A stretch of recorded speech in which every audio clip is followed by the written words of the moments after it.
इस घर को हम मदरसा बनाएंगे। ये किताबें मंगवा दो। तुम वापस आ गई हो, मोहल्ले में सबको बता देती हूँ। इसकी माँ आ गई है, आप रहने दें प्लीज। अम्मी बेहतर है आप रहने दें, हम देख लेंगे इसे। यार अंदर थोड़ा बोझल हो गया था, बस बाहर ताजा हवा लेने आया। क्या मेरा प्रोग्राम इतना बोरिंग था? क्या करें, अब दिल भी नहीं करता मगर मजबूरी है। जानसू अगर तुम ये नहीं करना चाहती तो कोई और काम ढूंढ लेते हैं, मैं तुम्हारी मदद कर सकता हूँ। नहीं नहीं, फिलहाल इसका शादी का कोई इरादा नहीं। मिस कर रही हूँ तुम्हें, आज मिले क्या? आज तो मैं बहुत ज्यादा बिजी हूँ, टाइम मिलेगा तो बताऊंगा। नाराजगी है अभी? मैं बात को तूल नहीं देना चाहता। आ जाओ। घर वापस नहीं आओगी क्या तुम? ये किस किस्म की शादी है? मैं बिल्कुल खुश हूँ तुम्हारे सामने। यही तो प्रॉब्लम है शारिक, तुम्हें सब कुछ ठीक लग रहा है और तुम खुश हो।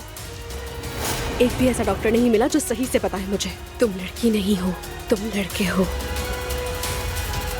हमारी फैमिली में तो कोई भी इतना जिद्दी नहीं जितना ये है। कभी कभी तो मुझे लगता है कि ये तुम्हारा ही बेटा है।